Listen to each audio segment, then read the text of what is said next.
My name is Rowe, and I'm very pleased to be in the home of Mike Longo. I'm gonna list a few things, and you can edit. I'm looking at your collection of arrangements over here. So you're an arranger. Yeah, we just arranged it that way, man, so that it's much easier now. 'Cause my book got so big, the books were like this thick, man. And carrying all that stuff, man, and the guys would drop them on the floor and break the book. So the bass player did all that. He put each arrangement in. Everything you see sticking out is what we're playing Monday night. Oh, good system. Mm-hmm. And you're a pianist and a band leader, and you must, to make a living in the music world, you have to wear a lot of hats, right? I do. A lot of people don't. Why do some people not?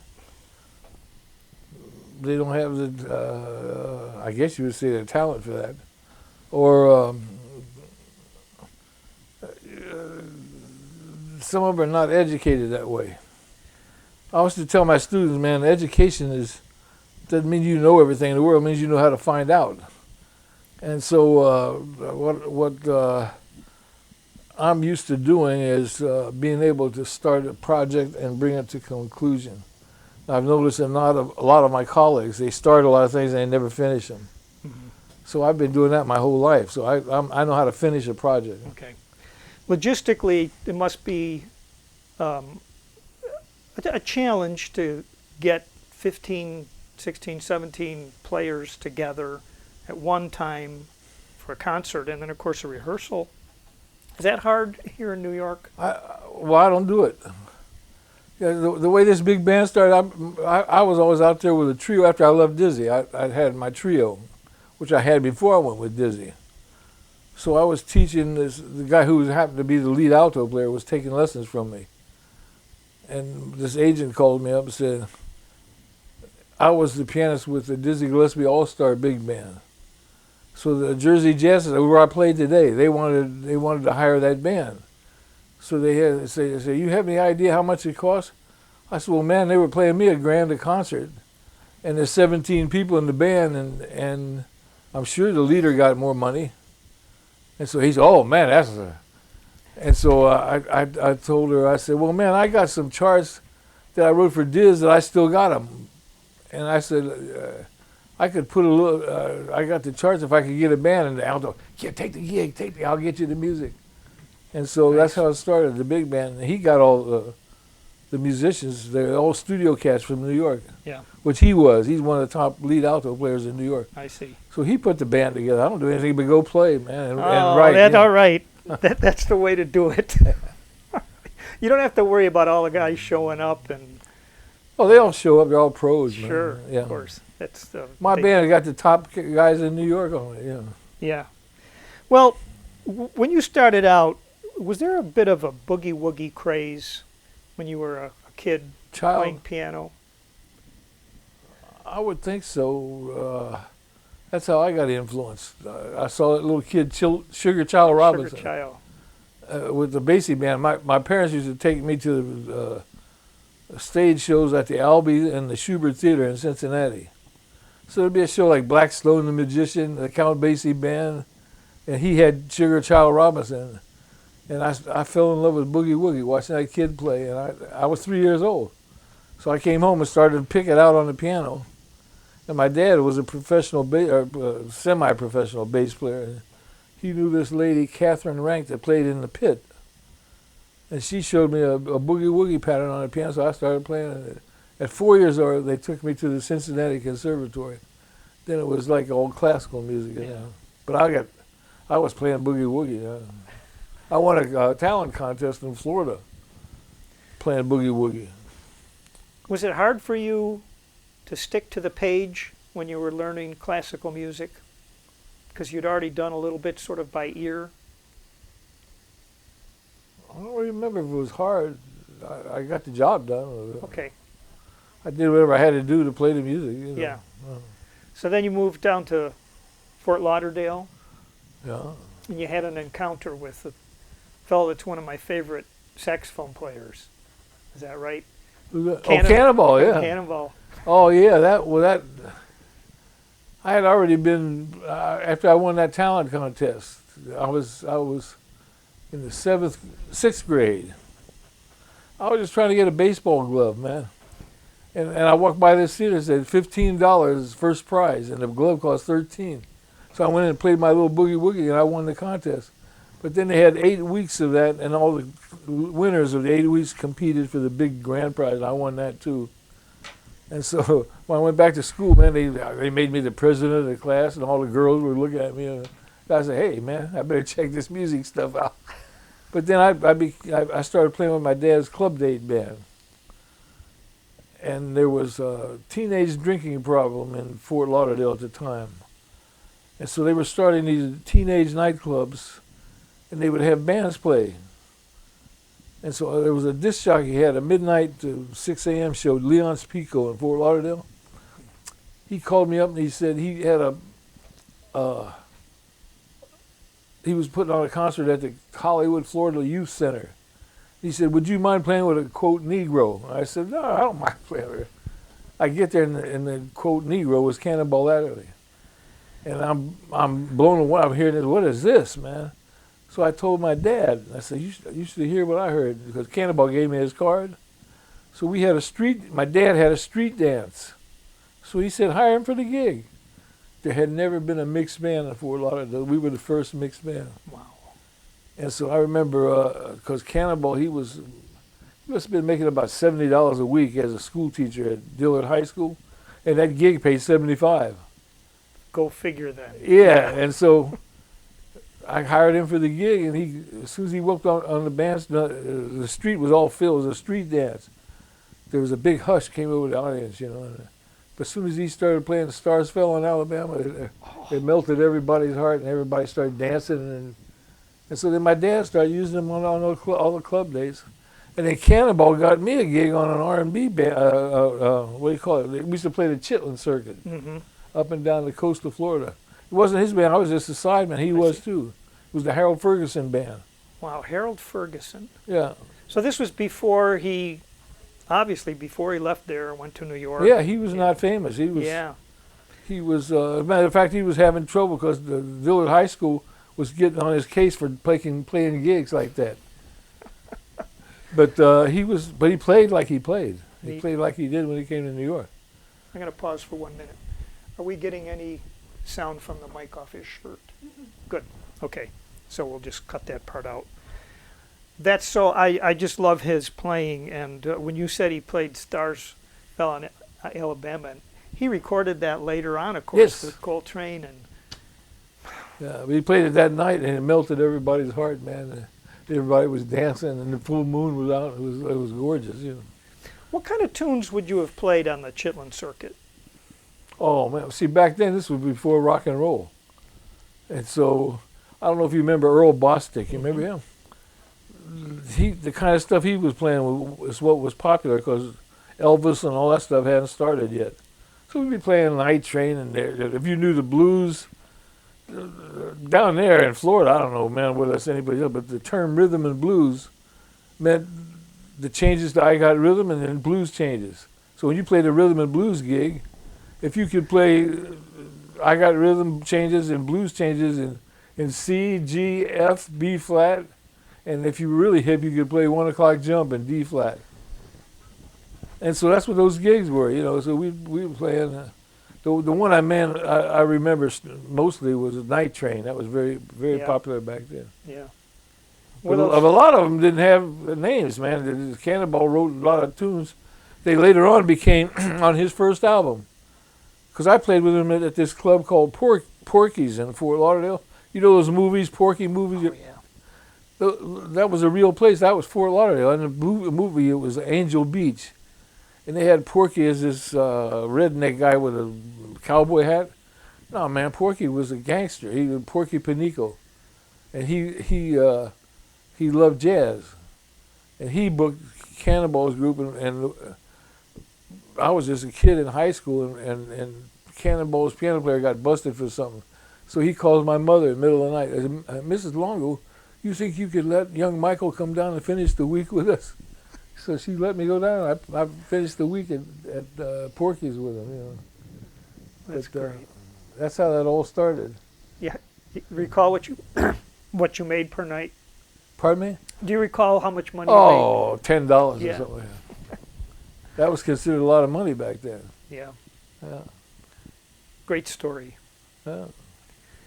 At that time, then, by the time you had done those gigs and you're thinking about college, had you decided on a career in music?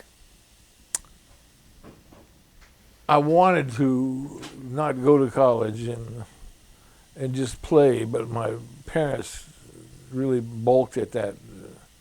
So my dad insisted that I go to college, and so my grades weren't the greatest. So I was looking for some obscure college up in the mountains someplace, and I happened to choose Western Kentucky University. And Cannonball told me, he said, "Man, when I was stationed at Fort Knox, I used to go there and take private composition lessons with Roy Harris. He was the head of the department there." And so he said, "This is a great school because," he said, there's very few music majors and you'd be like getting private lessons, like 3 people in a class." So I went there and I graduated. I went there 4 years. And I paid my own way through college because I was playing a gig 5 nights a week. In Western Kentucky, Yeah, was the music Bowling Green, Kentucky. was the music that you played on those gigs different than you played in Florida? Of course. Man, it was you remember Ace Denning? Oh yes, I haven't He was heard saying that. Annie's Cousin Fanny and those kind of tunes. I hated the gig, man, but it was paying my way through school. But I was working 5 nights a week and carrying. I did 4 years that would have took 5 years and playing that gig too. Wow. But the music there, I mean, I already knew most of that stuff, man. So some of the teachers would come asking me stuff, you know. Yeah. And so the music study was easy, except for I did learn an awful lot about counterpoint and stuff like that. And you know, that drilling every day. There was one class you took for 4 years, 3 hours from 9 to noon, with this wonderful teacher by the name of Claude Rose. He's dead now, but it was 4-part contrapuntal harmonic technique. And so I got an awful lot out of that. And the discipline of, when I say I can get a job finished, you know what that's from? Having to play a senior recital to graduate. So I spent that whole year, my whole senior year, practicing for that recital. I played a Bach French suite, 6 movements. I played a Hindemith sonata and a Chopin ballade. And so I was practicing for the whole year. And then playing that concert and getting through it successfully enabled me to get a job finished. So like when I came to New York, doing stuff like writing those arrangements, and I can get the job done. That counts for a lot. Yeah. I bet you had to play on some questionable pianos. Oh, are you kidding? I played on some dogs, man. Now I don't, but... Right. Well, as long as you brought up your composing, are you a paper guy or a computer guy now? I'm a computer guy now, but I use it as a paper. Yeah. I don't... I hear the music in my head and just use the computer because, like when you used to, like if you wanted to go repeat a section, you'd have to write it. Now you just cut and paste and all Yeah, that. and that's something. I can put all 5 saxophones and see what's going on. You know, I think I put that. And before you used to have to write all that. Yeah. But I will say the stuff look over there. Look at all those arrangements. Oh, jeez. World of Gillespie. Those are all arrangements, man, that I used to do by hand. And some of those are more soulful than the computer. That's I'd like to follow up on that, because when you have a pencil and you're making a decision, and it seems like there's some extra thought in there before you actually put it down, because you actually know you're going to have to use an eraser to fix it if it doesn't work. Yeah. So there's pros and cons to both, I guess. Well, now I'm used to the computer, but when I did the pencil, I would go into what the best way to describe it, a music trance. And I'd be writing like that. I remember Dizzy commissioned me to write a 3-movement suite. It was originally for the London Philharmonic with him I wrote from 10 in the morning till 4 a.m. 7 days a week for 7 weeks. And I swear to God, the time went by like, holy, it's that late already? And I'd get a few hours sleep.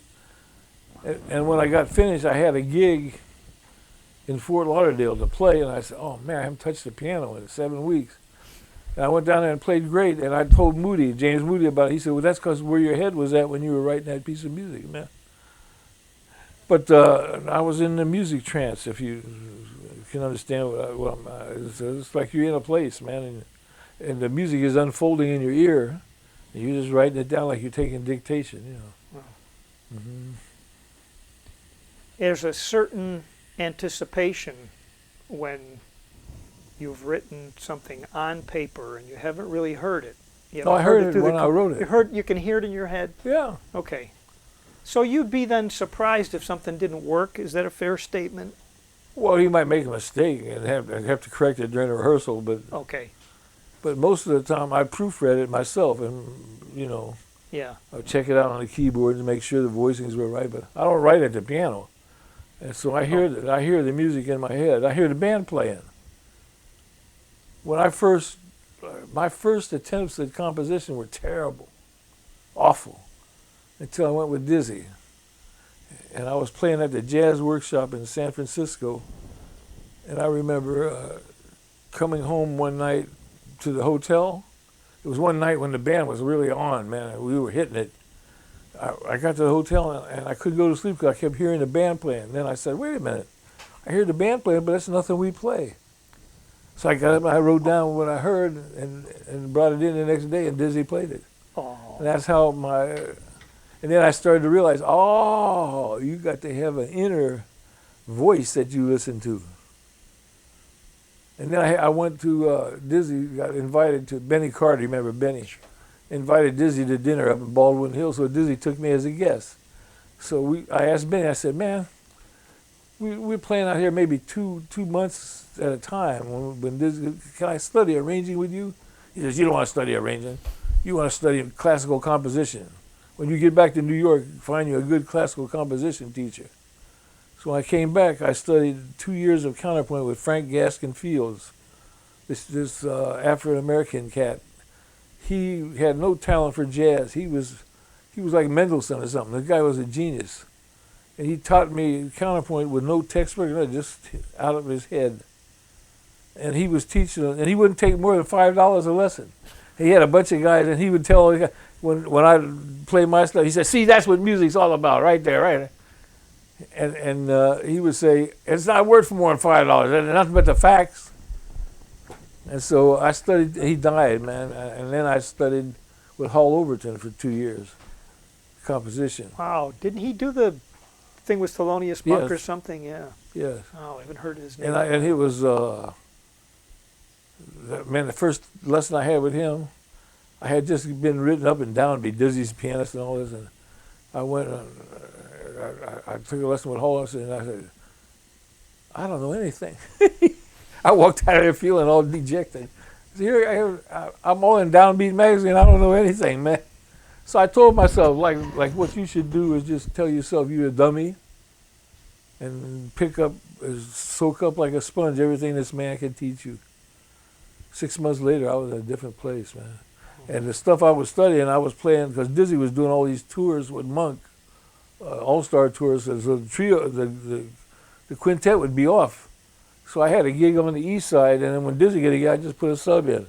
So I was playing 5 nights a week and practicing. But the stuff I was studying, the compositional stuff, like I would get assignments from Hall, like write a tempestuous passage for oboe and flute that goes from placid intervals to very tense intervals. And I'd go to play my gig, and all of a sudden this stuff started coming out in my playing, in my jazz playing.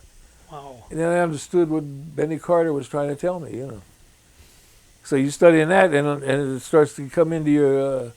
So now I'm essentially with jazz a contrapuntist. I see. Mm-hmm. Wow, that was very interesting. It seems for many years the thing, and probably still is okay. You got to go to New York, Oh yeah. right? Dizzy said that you got to conquer New York. You got to conquer New York. What's the first step in conquering New York?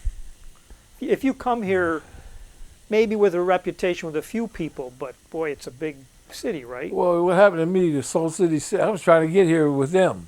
Oh. So they were booked into the Metropole. I don't know if you remember the Metropole. I wanted to talk about that.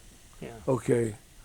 So what happened was, the first night I played the Metropole, Marty Napoleon was Louis Armstrong's pianist at the time. And he was a house pianist there. And he went out in the neighborhood, and the next thing I knew, man, about 5 piano players from the neighborhood were sitting there right at the bar listening to me play. I said, man, this ain't Florida. This is for me, New York. And so when the Soul City Six left, the Metropole hired me as one of the house pianists. I just stayed here. And that's how it started, except I was playing all the wrong kind of music. But I was learning a lot. I mean, I was playing with some great people like Henry Red Allen, Coleman Hawkins, Gene Krupa, all those older cats. Were you like pinching yourself? Pardon me? I just wondered if you were like pinching yourself, like. I was playing both shifts, man. I played from 2 in the afternoon till 8 at night with the older guys, and then at 10 to 4 a.m. with Henry Red Allen at night. And so there used to be a place across the street called the Copper Rail. It was a soul food place, and all those old guys from the old school jazz, they were all drinkers, man. They would, have a drink, have a drink. By the time I was 8 o'clock, I was out of it. And the bartender would be sending me up pieces of Italian bread to eat, to soak up, so I could play the gig, you know. But I was learning a lot, you know. And then I got to, I went to Chicago with Jimmy McPartland. And I met this boxer, Connie Milano. And he said he was a friend of Oscar Peterson's, and that Oscar was playing at the London House. He said, I want to take you over to meet Oscar. So I met Oscar. He said, why don't you come by my hotel tomorrow and play for me? I want to talk to you about something. So I went, he had a little Wurlitzer electric piano, and I played it. He said, how'd you like to study with me? I said, are you kidding? So apparently he had this school in Toronto, the Advanced School of Contemporary Music.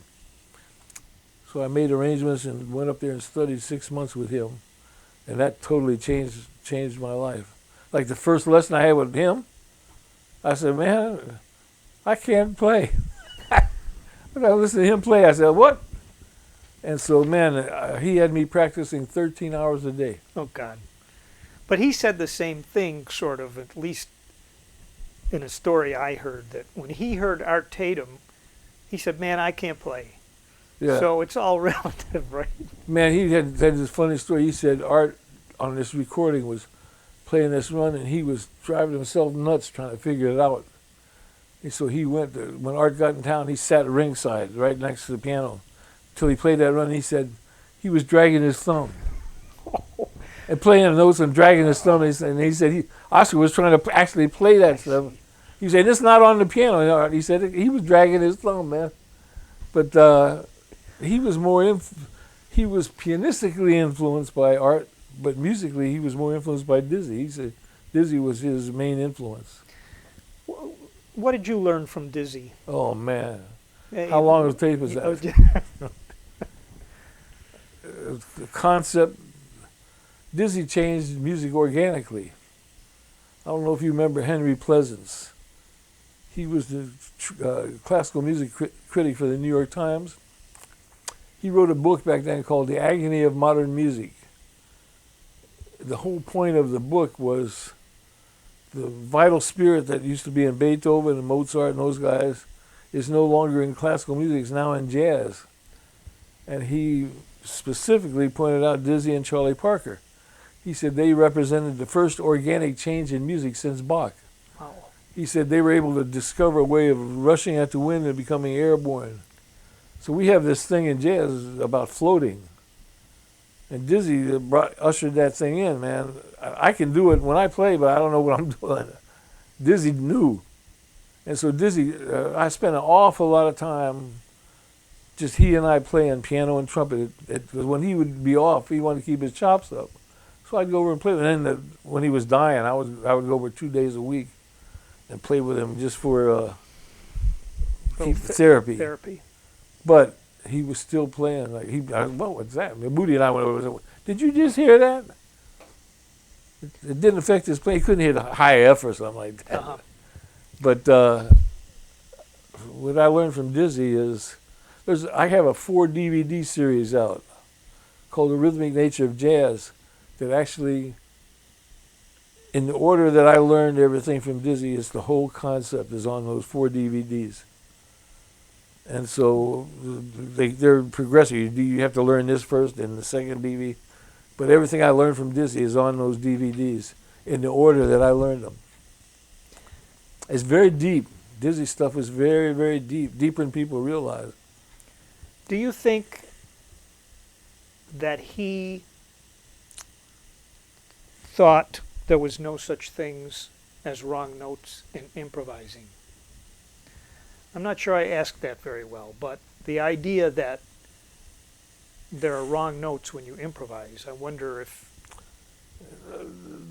I'll say it this way, there are no wrong notes, but there are wrong lines. And so relief is a half step away. And so Dizzy, Miles, and those cats, they were masters of non-harmonic tones with the proper resolutions, because the whole chromatic scale can be related to one triad if you resolve everything properly. And so if you land wrong, man, you can make it an appoggiatura step up into the chord. And so Dizzy, he was a master, and so was Charlie Parker. So they're not only wrong notes there are if you play wrong notes, but there is no such thing as a wrong note that doesn't fit the harmonic situation you're in if you know how to resolve it properly. So yeah, you can play wrong notes. They sound like terrible, you know, but it's not the note, it's you. Well said. I wanted to read something about you from the 3-volume Grove Dictionary of Jazz, which you're in. Oh, Yeah. And this person, whoever wrote this, he says, Mike's style as a pianist is based on those of Oscar Peterson and Bud Powell, to which he has added a personal and contemplative approach. well, I play like me. You see, I never did any of that transcribing. First of all, transcribing to me is the greatest ear training in the world. But you cannot learn to play from transcribing, which is a big mistake they're making in the jazz ed departments, because that's not you. You're playing somebody else's. It's like they say, well, that's vocabulary. That's not the way people learn vocabulary. When you're a child, you learn a vocabulary. Apple. Give me the apple. You take the apple. You don't repeat a conversation you heard your parents. And so transcribing and playing the transcription is something I don't agree with, because you will never get your own, and you can't swing that way, man, because you're not playing you. You're not playing your own rhythms. And so it takes longer to develop something that way. That's why if you listen to Miles on the early records with Birds, he don't sound that good. Yeah. It took a while for him, but he was going for his own sound. He wasn't trying to copy. First of all, he couldn't. And I played with both of them at the same time at the Village Gate with Dizzy and Miles. And I would play behind both of them, and I could see like a big difference between the two players, you know. And Miles, he sounded great with his group, but when he played with us, he didn't have those kind of chops. No, really. He couldn't play up on the time where Dizzy was. Yeah, yeah. Where Dizzy was playing in real time, and also his improvisations would stand up to analysis like a composed piece. I'm glad you brought that up. I've seen it's pretty common nowadays in jazz ed and the magazines. They'll take someone's solo, and someone will transcribe it, and then they'll analyze it, much as I recall analyzing Bach back in music school, and they'll say something like, notice how Dizzy hit the sharp 4 here, and they seem to be saying he did it on purpose. What Dizzy used to say is he thinks rhythm and puts notes to the rhythms. Can you say that again? He thinks rhythm and put notes to the rhythm. He told his lady in Florida, find yourself in a rhythm and hang some notes on it. So Dizzy, you know the tune Champ? That's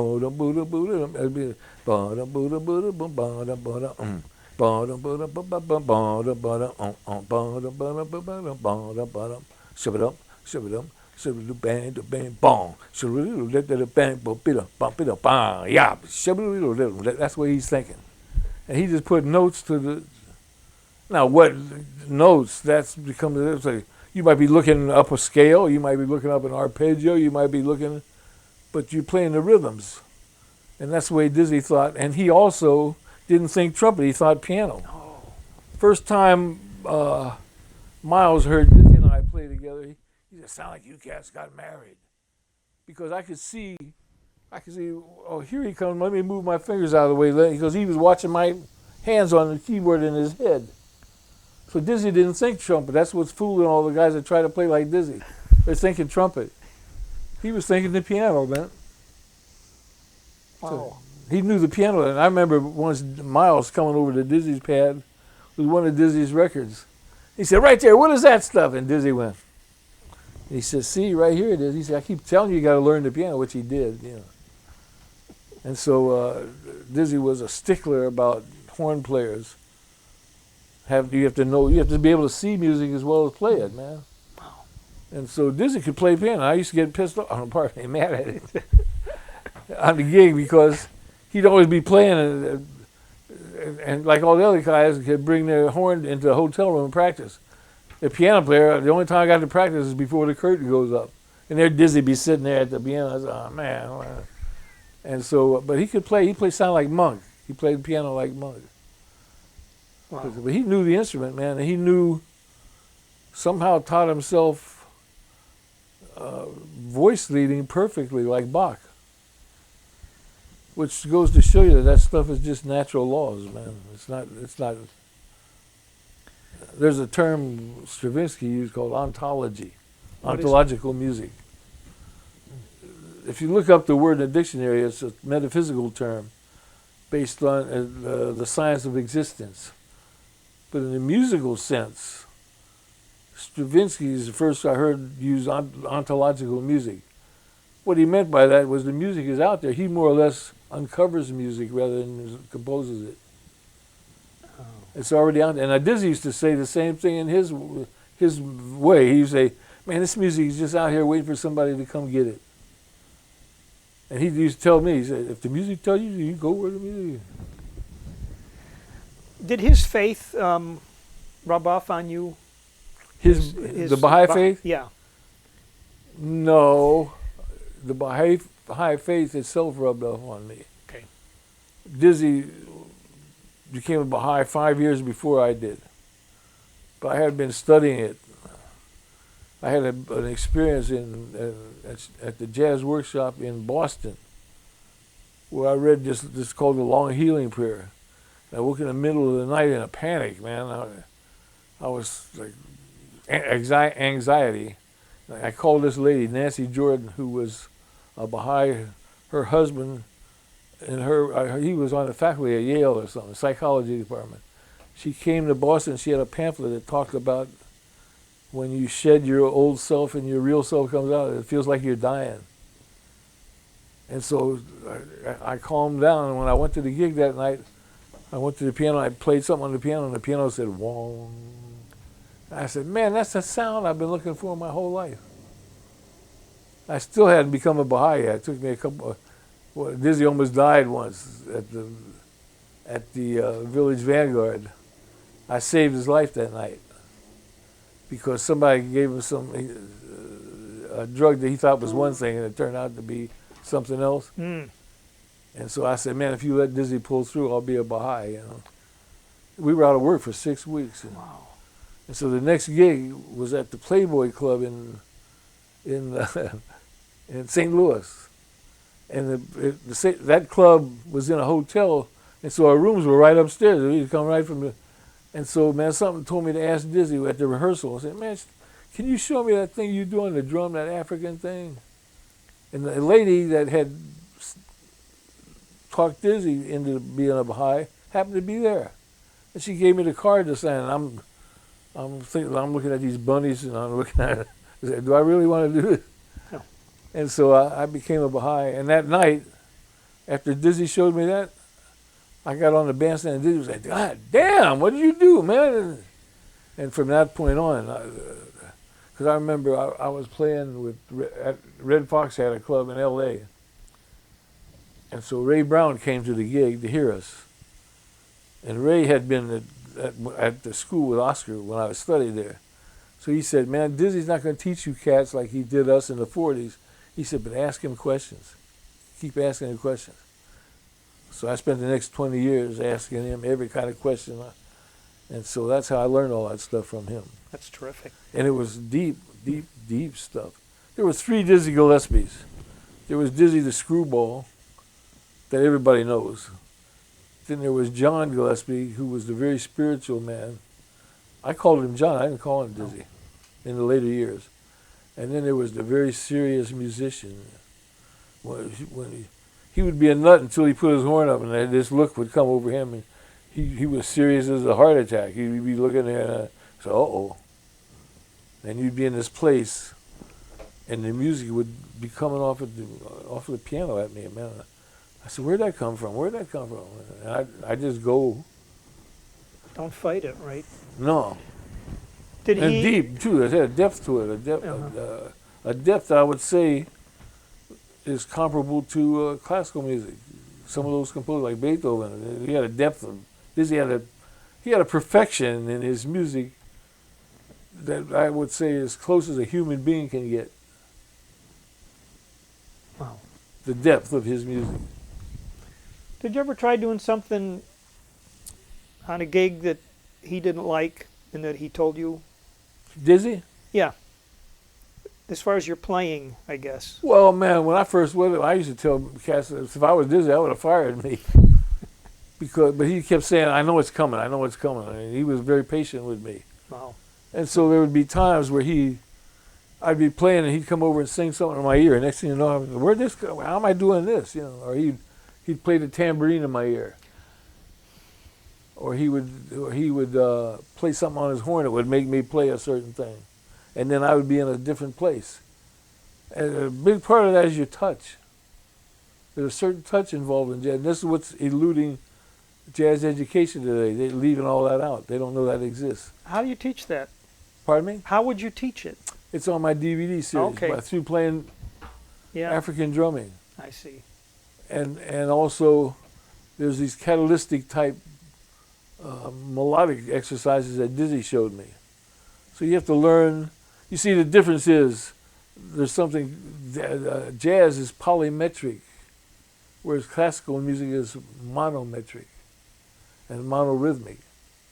So when you're playing jazz, man, you're in 4/4, 3/4, 6/8, 5/8, all different tempos, all meshing together at the same time.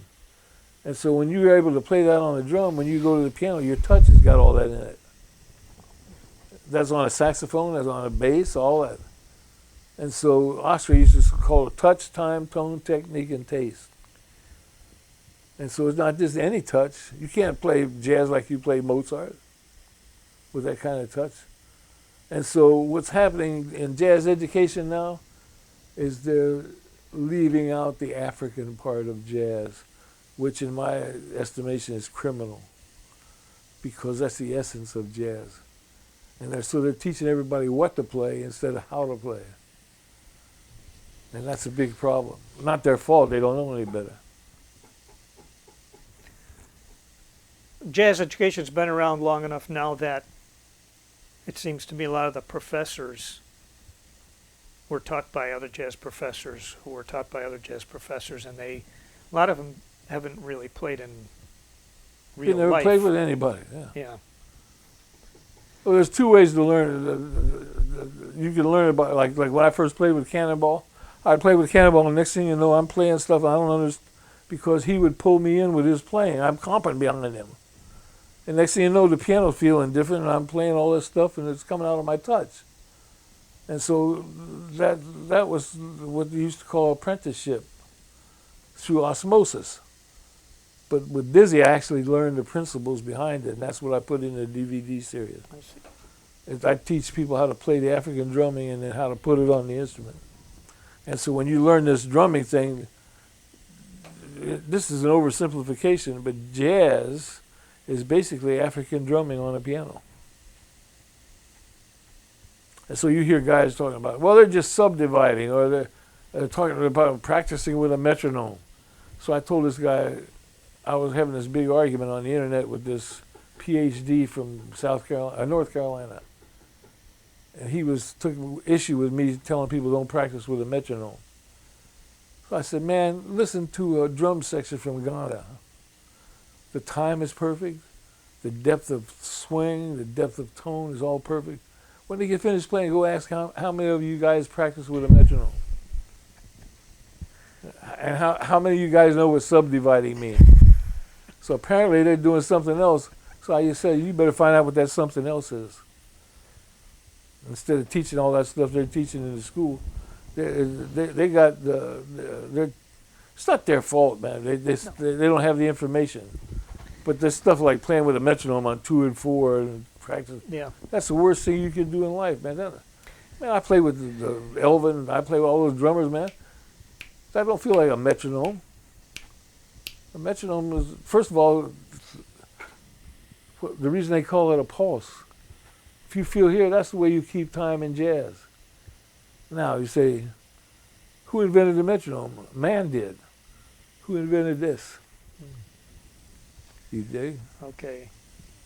And when I say there's a depth in jazz, in Dizzy's music, it comes from this. Thanks for sharing all that. That was great. You were with Dizzy when he passed away? Yeah. I was there the night before. That was the last time he was conscious.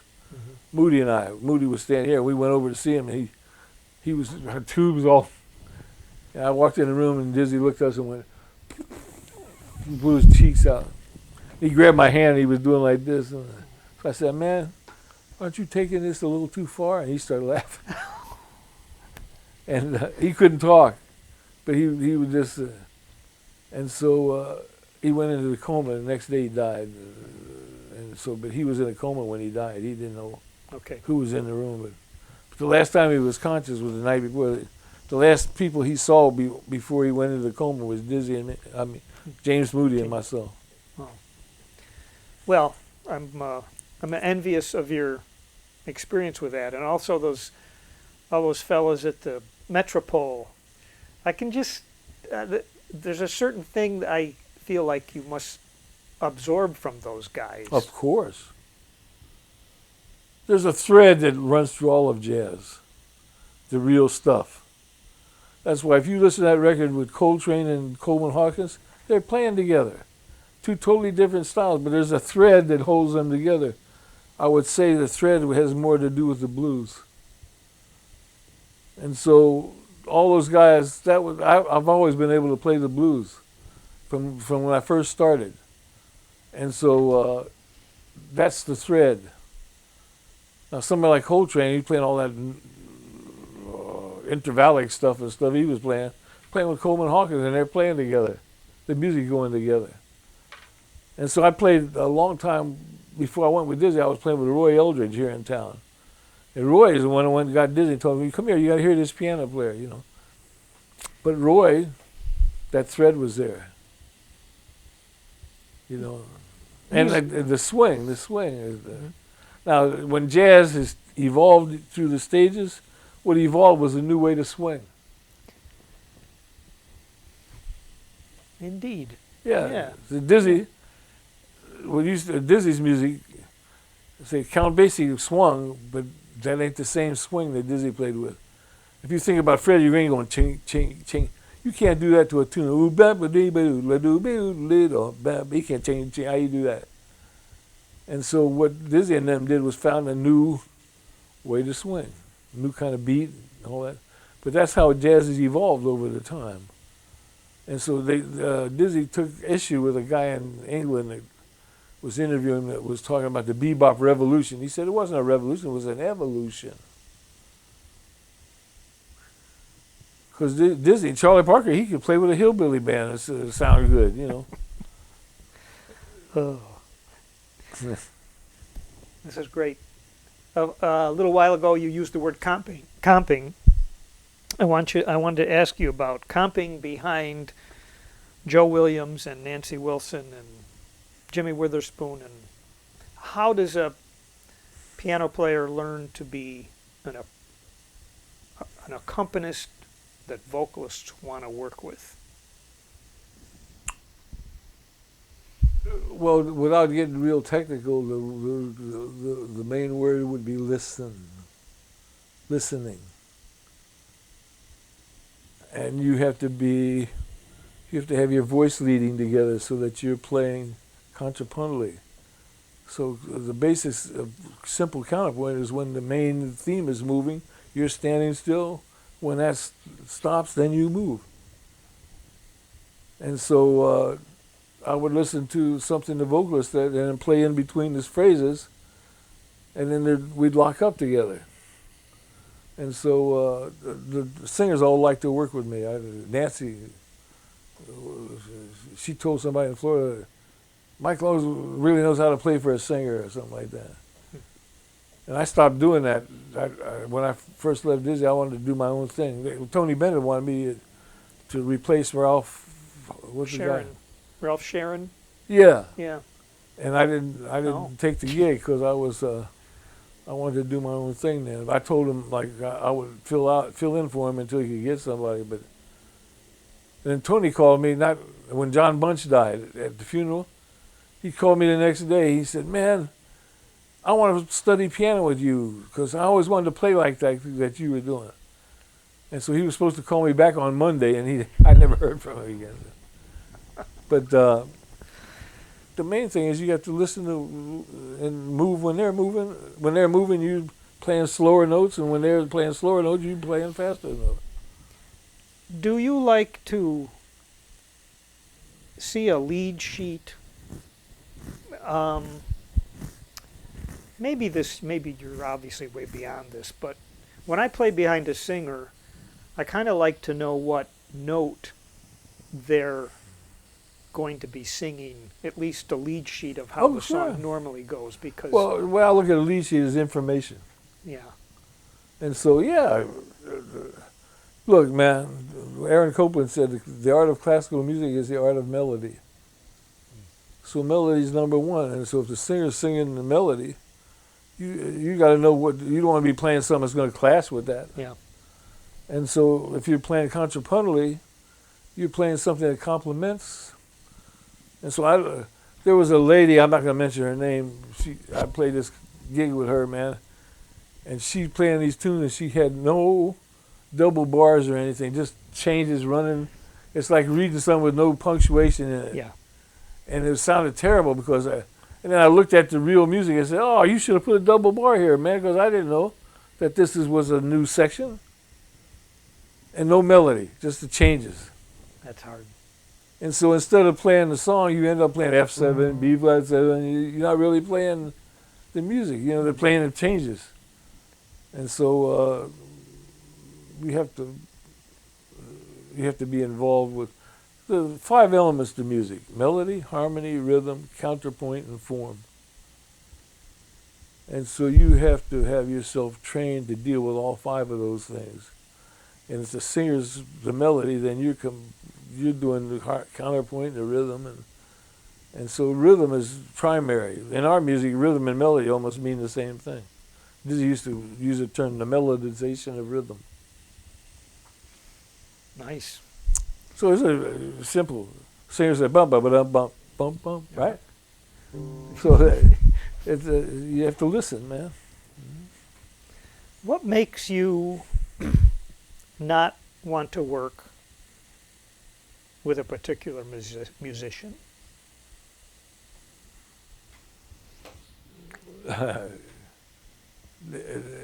Two things. They ain't paying enough money. And the second thing is they can't swing. And so, but I don't run into that much. I'm in New York, man. I mean, you know, back when I was coming up, that was a must. If you couldn't swing, you weren't supposed to be up on the bandstand. Now, today, they're making a style out of not swinging. That's the new thing, the free jazz and all that. I know Free what of you what? mean. It's just like playing tennis without a net, you know. Yes. It's some group I heard recently says like everybody's playing with the time, but nobody's playing the time. Like, Well, you play in time. You In don't play the time. The time. I can sit at the piano and walk around a room and come back and be right where you're supposed to be. But the time's going on. Time doesn't wait for anybody. And so the old guys, the drummers were more or less timekeepers. They played a beat that went ka-chow, chick, ka-chow, chick, ka-chow. But the bebop drummers, they were playing a cymbal beat. Ba-ba-da, ba-ba-da, shaka-doo, ba-cha-ba-da. They were playing counterpoint. And so the drums became just like another horn. And so everybody was interacting with each other contrapuntally. And so your time is supposed to be good enough to do that. If it's not, then you get to work on that. You dig? yeah. Speaking of time, how's our time on the... Okay. You are fun to talk to. Oh, thanks. How do you, if you had a student that just didn't seem to have any direction to their improvising, like it was just a series of unconnected notes and phrases, do you have something you can... Yes. That has very much to do with how you start a solo. You must begin a solo with a positive opening statement, followed by a corroborative statement, and then ontology takes over. And so you can't play licks or anything after that because the music starts to develop on its own. So what usually happens is instead of making an opening statement, guys just start noodling. And so that's really what they're saying. And so it's really got to do with you have to get a solo off on the right foot. And so if you don't do that, you'll just be mumbling, you know. And so I make my students have to make a statement and corroborate that statement and let the music take over. See, Stravinsky said, music by its very nature is incapable of expressing anything. Music expresses itself. And so when you hear people say, I'm trying to do something different, no, man, that's not the way it works. Stravinsky used to say, there is no music that doesn't come from tradition. So you have to master the tradition, and the music takes you to another place. You don't take the music. You can't make music go any place.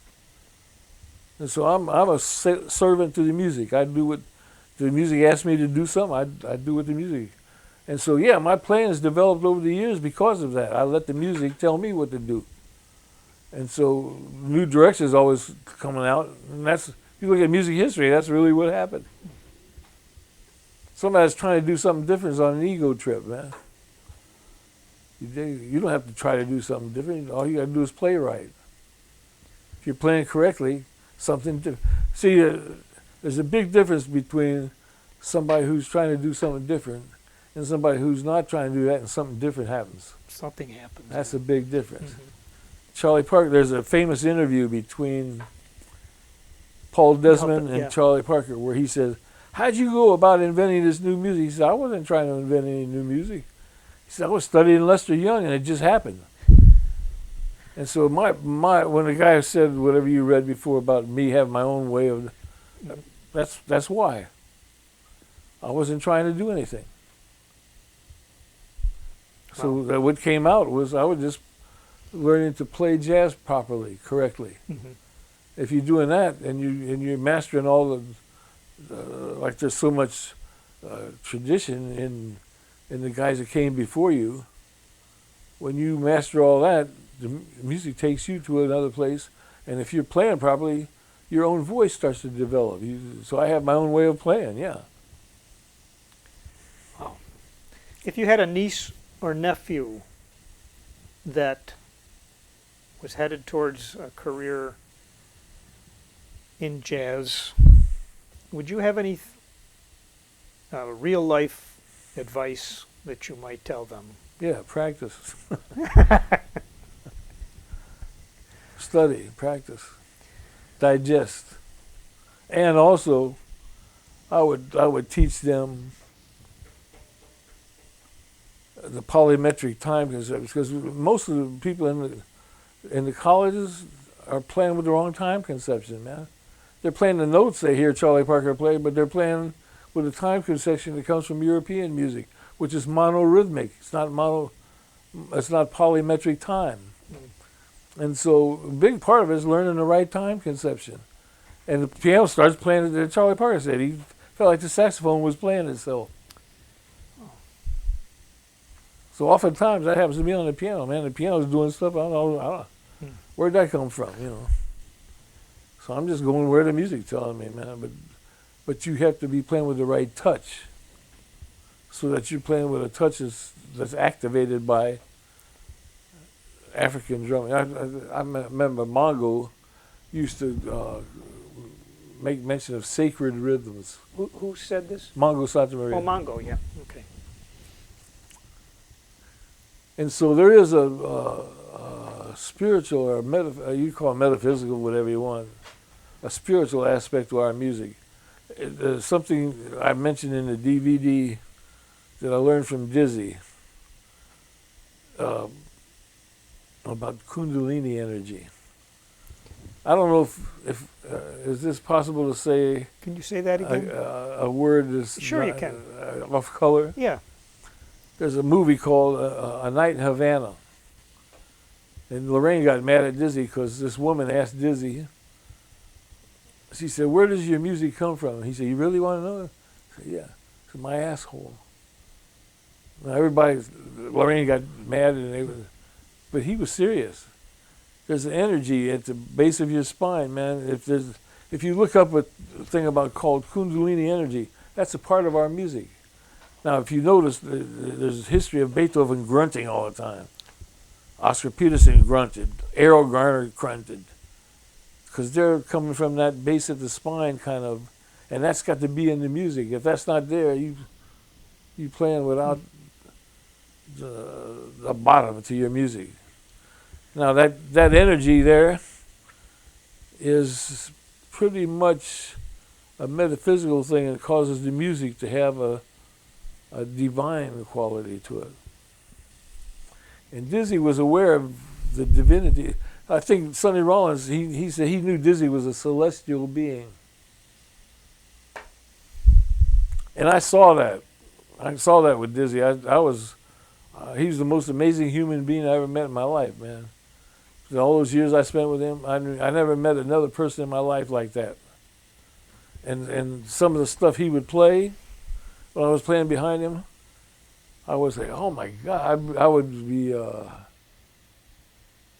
remember in Florida once, he and I went down, we were playing with some guys from down there, and we were playing Stella by Starlight, and I played a solo that was really hip, and then Dizzy picked up his horn and he blew some stuff that made it sound like and I said, I screamed. He was playing so, I don't know where that was coming from, unearthly. Coming from some other place. Were you playing it as a ballad? Pardon me? Were you playing it as a ballad?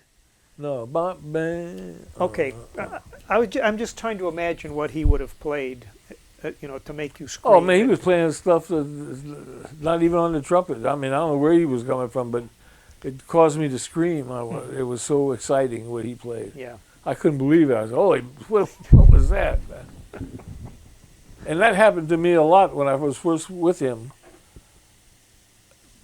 Because the first night I played with him, I was so inspired just playing with him that I played very well. He gave me a piece he had written for Japan, and I sight read it. And Dizzy would say, hell yes, hell yes. The next night, I said, what? You mean you got to do this every night? He said, what the hell you think I'm paying you for? And so I said, oh man, I got some stuff to learn, because he played on that level every single, look, see that picture up there? Yeah. That was Dizzy 24 hours a day. I never saw Dizzy ever depressed, ever. Wow. He totally escaped neurosis. And we lived in, like, he would stay at my parents' house, and so, and oftentimes I stayed with his relatives, and so I observed Dizzy waking up in the morning, and then he was like that all the time. I never saw him ever depressed.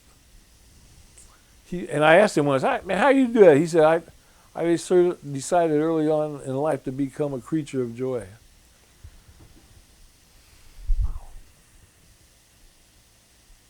And I asked him once also, man, what is your music about? He said, absolute love for every man, woman, child, gay, and lesbian on the planet. And Dizzy had, if you ever listen to an album called The Man from Monterey, he plays The Shadow of Your Smile. I couldn't play it for 2 years after he died. It's unexplainable beauty. And he only plays one chorus, the melody chorus. But it's so gorgeous, man, you can't, it's like, what is this? This is coming from some other place, man. And he had that. It's divine. Like Sarah Vaughan, we used to call Sarah the divine Miss Vaughan. She has that in her music too. And so I guess some of it comes from the sanctifying church. Well, I look at it as what religion calls the Holy Spirit. That's what's in the music. Now, some people are just playing the notes, not playing with the Holy Spirit. Okay. They're missing that part. Great words of wisdom, Mike. I appreciate it.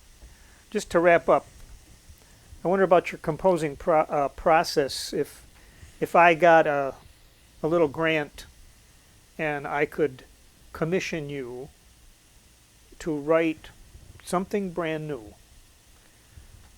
do you have a place where you would start? How do I start something brand new? I do that all the time. Well, is there anything that gets you going? Yeah, a germ. And where does that come from? Yeah. From that place I just told you. Okay. I tell people, I don't write anything unless it comes from that. Where I learned that when I was studying with Hall Overton, because I would be taking lessons when we'd come into town. And so we were in Holland, and so it was a summertime, and they had Dizzy's whole quintet was in this big dormitory. We were the only one there. And I found a dance studio on the top floor with a piano in it. And all night long I could go up there and write. So I was at the time writing an atonal canon. And so when I came back to New York, I had a lesson, and I said, I wasn't finished yet. So I said, let me just improvise this. And I wrote down. So Hall looked at me and said, man, you were writing a great piece, and you got off the thread at the end. He said, he said, it's like you said a very profound thing and then tell a dumb joke at the end. And then I said, oh, when it's coming from this part of my brain, that's the truth. When it's coming from that was my ego trying to finish it. And so that told guys, I don't write anything unless it's coming from that place. That's when I became in touch with that place. I said, the only thing that can change my mind is if somebody says $3,000. Then I said, the pencil jumps on the page and starts writing by itself. Awesome. But I've had some like professional gigs, like Bob Crancho once. He did a Latin Christmas record. So he calls me on Friday night, and the record date's Sunday. And Ben Brown, the bass player, he's on the first floor, and I gave him the gig as the copyist. So he'd be coming up on an elevator and taking the next page of the score, and then I'd be writing it. But we did get the gig done, and but again, I started with a germ. Basically, my approach is composition and arranging are the same thing. Composition is basically arranging with your own themes, and arranging is basically composition with somebody else's themes. I see. Yeah. So the first thing I look for is a germ, and once I got that, a piece of music is in progress on the paper, and I just let it uncover itself. Okay. You don't need the piano to get the germ? No. Okay. It can't. Well, there's more than one way to get a germ. Yeah. Like there's been times where I would be playing something, practicing, and at the end some kind of accident would happen. Oh, wait, that's something. and then I would capture that and then go write a piece of music based on it. But once I started writing, I would forget the piano. Other times, I remember once I was driving to Florida in a snowstorm, and it was snowing from New York all the way to St. Augustine, Florida. And down south, they don't know how to deal with snow, right? They don't know and so it was bumper to bumper traffic the whole way down there. And so when finally the sun was out, and when I was pulling in the driveway with my parents, and I started hearing in my head, boom, bing, boom, bing, boom, bing, I said, oh man, I'm hearing this thing, and it was New York, Times Square. And so my mother went to hug me, and I ran past her and got a piece of manuscript paper, and I recorded that. It's called Times Square. It's on one of my albums. Oh, that's But great. and Dizzy asked me once on the airplane, he said, man, how do you be so prolific? And I'm thinking, why is he asking me that? I never wrote anything like Con Alma or something like that. Yeah. Then I realized he was serious. So I said, sometimes I'll be looking at the piano and I'll just go over and play a chord. And other times I'll hear a melody in my head. Another time I'll be thinking of a rhythm and a melody starts to happen. And at one point, Dizzy took me to Lalo Schifrin's home for dinner. And I was just with him for a couple of months, and I saw Lalo in this big mansion, and I said, maybe I better think about writing for movies. That's what Lalo did. And so I got to where I could pick up a pulse from, I remember once writing in London. I was in this basement in the room. I was in the basement of the hotel, so you could see the kids coming out of this elementary school. So I tried to pick up the pulse from that and write a piece of music. It was eventually recorded, and it became a commercial for the Miami Dolphins football team. No kidding. But I didn't write it for that, but it was a real piece of music. So I can pick up the pulse. I could write West End Avenue and 101st Street at 3:30 in the afternoon just by going to listen to the traffic and how it's moving, and I pick up pulse, and the pulse presents a melody to me, and that's the way I would have written for a movie. I did write one movie, but I had a fight with the producer, and they wanted my publishing. They wanted to take all my publishing, right? Sure. I said, no deal. Okay. Well, this has really been fascinating. Thank you, sir. I appreciate it. Thanks for your All time. I hope those germs keep coming. Oh, they will. Okay. All right. The guy on the radio, I told him, he thought I meant real germs. Yeah. I said, germ, I said, no, I'm talking about motifs, motifs. Motifs. Yeah. Right. Like a computer virus, like, uh-oh.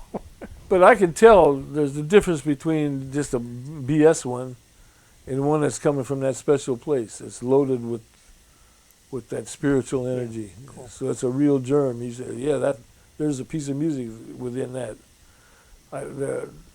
Stravinsky and Ravel had a lot of admiration for each other. And so Ravel made this statement about Stravinsky once. He said, the miracle of the rite of spring lies in its entity. So I've had a lot of students say, what does he mean by that?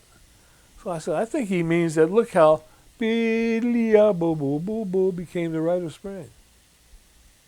He went from that, and then that just kept developing, and here comes a whole business. Oh. So that's the way he composed. There's a book, I don't know if you ever read it, The Poetics of Music by Stravinsky. It's 6 lectures he made. I think it was at Yale or Harvard. It's a very enlightening book. He talks about the way he creates music, his creative process. Oh. And I remember learning a lot from that book about what we're talking about. Cool. I have to get that. I love that music.